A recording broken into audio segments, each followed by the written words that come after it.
Selamat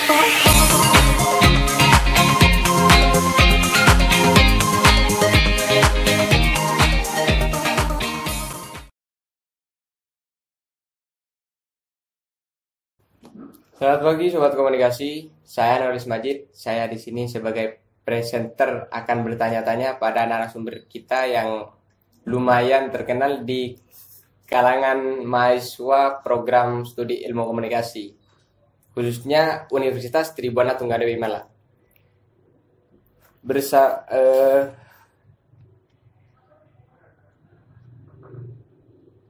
Bersama narasumber kita Pak Fathul Qorib. Bagaimana kabarnya, Pak? Kabar baik. Puasanya Mas lancar atau gimana? Ya, lancar meskipun kebang kempis karena banyak mahasiswa yang menjengkelkan. Syukurlah. Saya di sini akan mengutarakan apa yang sudah jadi pertanyaan dari beberapa waktu perkuliahan ini, Pak. Oke. Karena saya lihat di classroom khususnya itu masih belum ada Jawabannya. Iya, masih belum ada jawaban yang disampaikan, Pak. Nah, saya sudah merangkum ada beberapa pertanyaan dari mahasiswa komunikasi yang masih belum dijawab. Ya, pertanyaan yang pertama dari Carolina Crescentia Nago. Pertanyaannya, bagaimana cara kita untuk mengatasi segala kemungkinan yang terjadi di lapangan, misal narasumber tidak mau diwawancarai, masyarakat yang tidak nyaman dengan kehadiran kita? Oke. Terima kasih pertanyaannya Carolina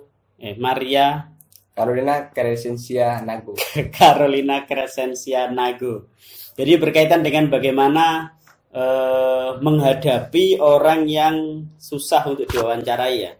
Oke. Jadi wartawan dalam melakukan peliputan, kalau dia sudah sering melakukan liputan, itu mereka memiliki berbagai macam trik yang itu tidak tertulis gitu ya. Karena kalau kita baca di buku teks jurnalistik sendiri, kadang kita nggak bisa menemukan bagaimana trik-triknya gitu. Karena trik-triknya sangat umum. Misalnya triknya adalah mengetahui latar belakang informan atau narasumber. Yang kedua, memanfaatkan hobi yang sama dengan narasumber. Yang ketiga, bersikap sopan. Nah, gitu-gitu itu kan sifatnya umum gitu. Nah, kita misalkan sekarang kita bahas sesuatu yang khusus, bahwa tidak semua narasumber itu mau diwawancarai. Nah, gitu. Bagaimana caranya? Paling penting adalah dengan kita melihat kondisi dari narasumber tersebut. Ini sangat penting gitu. Jadi kita harus tahu narasumber ini sedang apa gitu. Memang kita nggak tahu semua kan, tapi kita bisa melihat lah ketika narasumber itu menutup pintu ruangan misalnya. Oh, berarti dia nggak mau diganggu. Nah gitu. Kalau kita kemudian mengetuk pintu, kemungkinan kita akan tidak diterima untuk wawancara. Karena dia mungkin sedang rapat atau dia sedang mengerjakan sesuatu yang itu memang tidak bisa diganggu gitu. Kita bisa melihat apakah dia sedang mondar-mandir dari sana kemari, dari sini ke sana, atau apakah dia sedang punya acara. Misalnya dia sedang menikahkan anaknya. Nah, itu kan kalau dia orang besar, kita mungkin pasti akan mencari berita di situ gitu. Tapi dia sedang kondisinya sedang tidak bisa diganggu. Itu repot. Kita bisa mencari sumber berikutnya, nggak langsung ke sumber utamanya. Itu bisa gitu. Jadi contoh ketika KRI Nanggala tenggelam dan kemudian ada keluarga korban, semua wartawan pasti kan mencari ini korbannya di mana saja sih, keluarga korbannya yang mana saja. Dia akan datang ke rumahnya dan kemudian melihat rumahnya ada kedukaan semacam itu, tidak bisa dan mungkin tidak etis seorang wartawan langsung tanya ke keluarga yang ditinggalkan yang sedang menangis. Nah, gitu kan. Jadi dia harus semacam PDKT terlebih dahulu. Ngobrol-ngobrol dulu, jangan langsung tanya, jangan langsung wawancara. Jadi ngobrol aja dulu. Kalau nggak langsung ke keluarga inti, bisa ke orang-orang yang duduk di sekitar situ yang kemungkinan besar dia pasti adalah termasuk keluarganya juga. Jadi bisa tanya misalkan duduk begini, Om, apanya korban? Oh, saya omnya, saya pamannya, oh saya kakaknya. Nah, biasanya mereka yang lebih tegar itu bisa kita wawancarai. Jadi ini sifatnya sangat kasuistik dan bisa kita ketahui dari seberapa sibuk, seberapa nggak bisa diganggu narasumber tersebut. Oh, berarti reporter di samping kita bisa nanya, seharusnya bisa tahu sikon gitu Pak ya. Betul, tahu sikon. Dalam kondisi-kondisi khusus kita harus membaca situasi itu. Mungkin dari pertanyaan pertama udah lumayan luas apa yang sudah dipaparkan dari narasumber kita. Kita beralih ke pertanyaan yang kedua dari Teresia Melenia Andeng. Bagaimana cara menghadapi narasumber yang baru pertama kali diwawancarai dan itu membuatnya ragu-ragu dalam menyampaikan informasi atau menjawab pertanyaan yang kita tanyakan? Oke, ini pertanyaan bagus ya, karena kalian ini kan wartawan pemula di kampus dan juga narasumber yang ada di kampus ini adalah narasumber pemula juga. Sehingga kita biasanya mungkin ragu begitu. Nah, peran seorang wartawan dalam kondisi semacam ini itu tidak langsung harus bekerja. Jadi seorang wartawan yang datang ke suatu acara, datang ke rumah narasumber, ke kantor narasumber, itu bisa ngobrol terlebih dahulu. Jadi kenalan. Kalau kita sudah ngobrol itu kan kita akan memiliki semacam keluasan, semacam santai, sehingga dia nggak lagi grogi gitu. Jadi dijelaskan aja ngobrol, Bu, Pak, kita nanti akan mendiskusikan tentang ulang tahun Unitri. Nah, nanti mungkin beberapa pertanyaan yang akan saya ajukan, misalkan sejarah berdirinya Unitri, kemudian momen ulang tahun ini apa yang harus diperbaiki, kemudian ke depan nanti akan ada program seperti apa. Nah, semacam itu aja Bapak Ibu akan saya wawancara. Sehingga narasumber ini tidak kaget gitu. Oh, pertanyaannya begitu, bisalah, aman. Nah, gitu. Atau aduh, yang pertanyaan nomor 3 itu saya butuh data, Mas. Sebentar ya, saya carikan datanya dulu. Nah, gitu. Jadi ngobrol aja dulu seorang wartawan. Jadi nggak langsung tiba-tiba datang, Pak, wawancara Pak. Itu nanti bikin ya kayak itu, kayak pertanyaannya Teresia Melania Andeng. Mungkin orangnya bakal grogi dan akhirnya nggak lancar jawabnya. Gitu. Jadi kasih waktu, kasih jeda, ngobrol terlebih dahulu, itu akan semakin membuat hubungan erat dan kemudian wawancaranya menjadi lancar. Gitu. Ya, ini sudah ada 2 pertanyaan yang sudah dijawab sama Pak Fatul. Apakah masih mau dilanjut, Pak? Lanjut. Oke. Sampai buka puasa.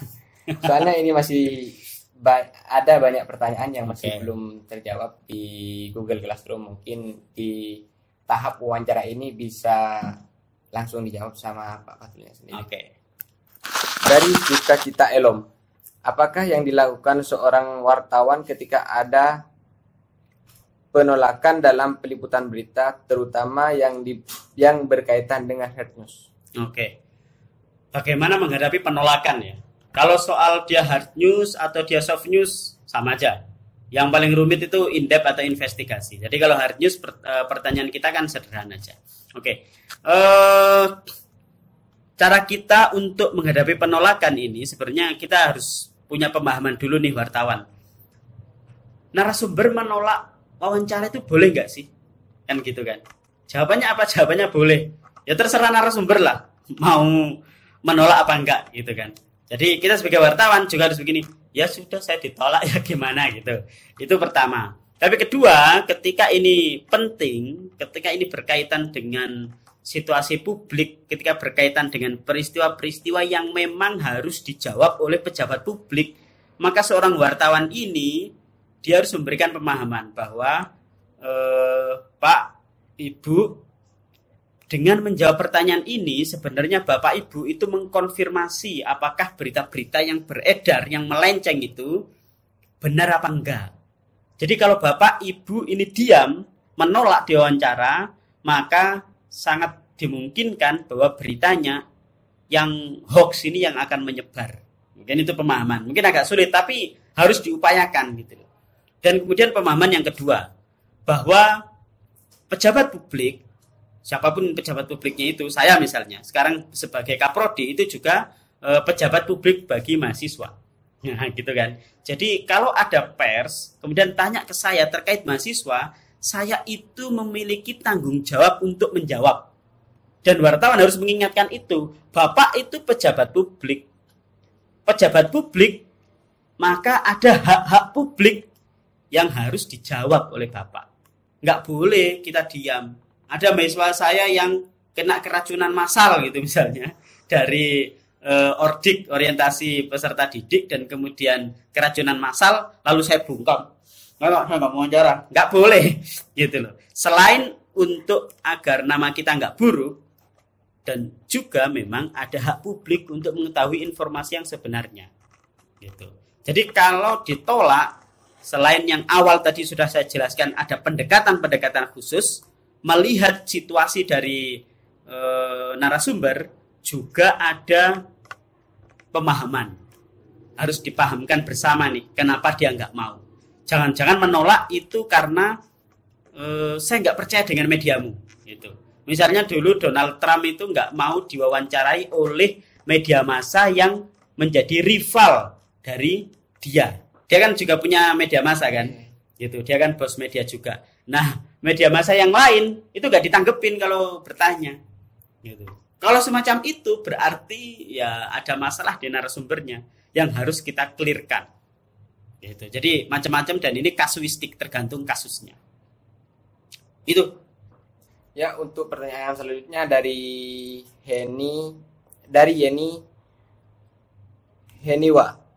Pertanyaannya, bagaimana solusi apabila pada saat di lapangan jawaban yang diberikan oleh narasumber tidak sesuai dengan pertanyaan yang diajukan oleh wartawan. Oke. Jadi ini agak aneh gitu ya. Bagaimana jika narasumber jawabannya itu tidak sesuai dengan yang diharapkan. Ya, sebagai wartawan harus mengarahkan sih. Nah, masalahnya kadang wartawan pemula itu takut. Aduh, ini saya tanyanya jawabannya B, tapi saya mau ngoreksi kok takut gitu. Nah, ditanyakan ulang saja. Gitu. Jadi ketika dia jawabnya sudah mulai melenceng, di-cut. Ya Bapak, terima kasih tadi sudah menjawab pertanyaannya. Berikutnya pertanyaan saya ini terkait dengan tema dari kegiatan ini Bapak. Nah, jadi diarahkan. Nah, yang kalau kalian mau lihat yang strong gitu ya, strong banget untuk mengarahkan pembicaraan narasumber itu Najwa Shihab itu. Itu kalau diskusi itu kan dia ketika melihat narasumber itu sudah mulai berargumentasinya keluar dari masalah itu kan langsung di-cut. Gitu kan. Nah, itu bisa digunakan sebagai contoh bahwa ketika ada narasumber yang ngomongnya melantrah kemana-mana itu ya wartawan harus sigap gitu loh. Jangan sampai kemana-mana, kecuali memang santai gitu. Pokoknya direkam, terserah mau kemana-mana, yang penting nanti selalu menjawab pertanyaannya, ya terserah. Tapi ini memang seorang wartawan harus memiliki keberanian untuk menjawab, untuk mengarahkan jawaban-jawaban dari narasumber tersebut. Gitu, kira-kira begitu. Mungkin selanjutnya dari Nano Sanggo. Pertanyaannya, bagaimana cara menggali informasi dari narasumber yang dalam penyampaian informasinya masih terbata-bata atau kurang jelas karena faktor pendidikan atau kurangnya penguasaan bahasa Indonesia. Oke. Kok siapa dari Nur Sungga. Sungga. Kalau saya ngabsen kan hafal ya. Nur Sungga. Oke. Jadi ini banyak dialami oleh wartawan-wartawan yang ada di daerah.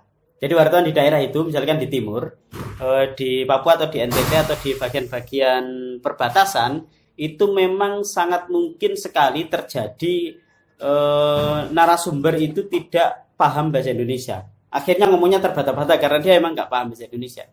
Saya juga mengalami kondisi itu ketika menjadi wartawan di Cendrawasih Pos ya. Jadi di Papua itu kan juga orang-orangnya masih belum bisa menata bahasa Indonesia dengan baik, terutama kalau mereka itu senior. orang-orang senior. Itu kan ngomongnya pasti agak apa ya, susunan bahasa Indonesianya kurang. Nah, caranya memang ini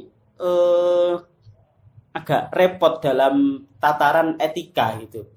Jadi akhirnya kita itu caranya kita wawancara sepaham-pahamnya.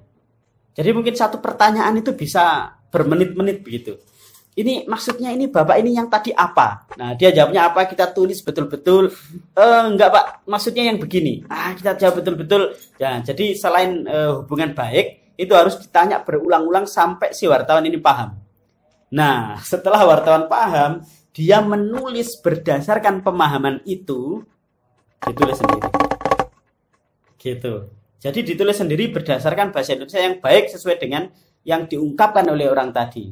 Itu caranya. Maka seorang wartawan ini harus punya kemampuan berbahasa dalam tulisan itu yang baik juga. Karena dia harus menerjemahkan orang yang menggunakan bahasa yang terbata-bata tadi ke dalam bahasa Indonesia yang baik, yang bisa dibaca, yang bisa dimengerti oleh penonton. Oleh pembaca.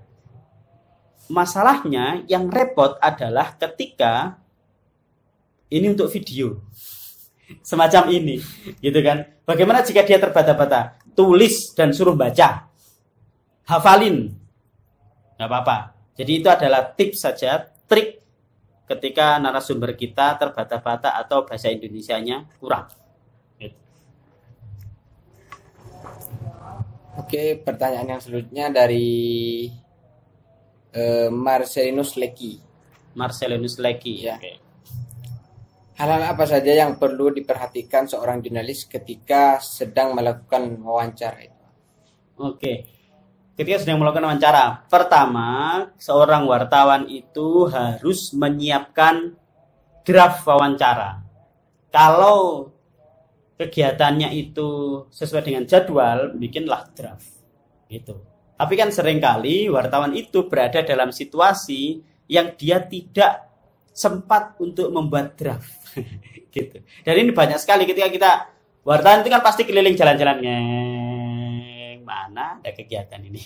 Kalau ada kegiatan bupati sedang kunjungan ke kebun kopi, berangkat langsung. Tapi ada suatu hari yang wartawan itu bingung, aduh, berita apa ini ya, gitu. Jadi dia akan jalan-jalan, kemudian nemu, loh, itu kan kepala Satpol PP.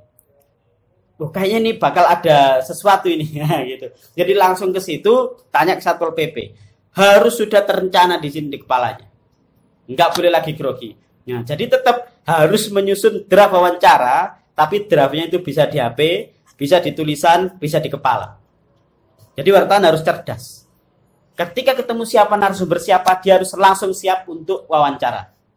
Ketemu siapapun, harus siap wawancara. Ketemu kondisi apapun, harus siap. Misalnya tiba-tiba di masa corona begini, ada pasien yang dilarikan ke rumah sakit, dibawa ke rumah sakit. Waduh, ini langsung berangkat. Jadi langsung harus tahu bahwa di Malang ini kasus corona meningkat. Harus tahu kasus di dunia itu menurun, sementara di Malang meningkat. Hanya di India saja yang sangat meningkat. Nah, gitu. Jadi harus paham langsung sehingga bisa bertanya secara baik begitu. Selain dia menyusun, dia juga harus paham narasumbernya itu siapa. Gitu. Karena emang agak repot sekali ketika kita bertanya-tanya, itu kayaknya orang penting deh, tapi siapa ya?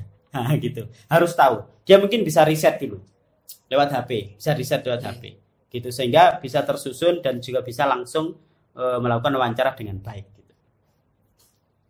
Ya, terima kasih Pak atas jawabannya dari tadi. Ya, sama-sama. Mungkin ini sudah masuk ke penghujung acara. Terima kasih buat sahabat komunikasi yang sudah bertanya ke Classroom, tapi disampaikan oleh saya ke Pak Fathul. Demikian dari saya. Selamat pagi.